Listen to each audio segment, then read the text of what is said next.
Ito na guys, yung bagong lipat natin ng mga itik. Ayan. Bago lang po kalilipat guys, kaninang umaga. So, ayan na po sila. Bagong renovate natin na duck house. Itong tubigan. Ayan. Ayan na po. So, sila dito guys ay nag 4 months nung December 15. So,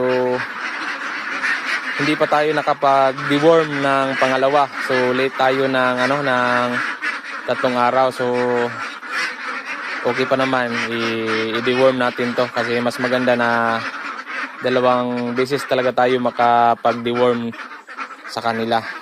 So, ang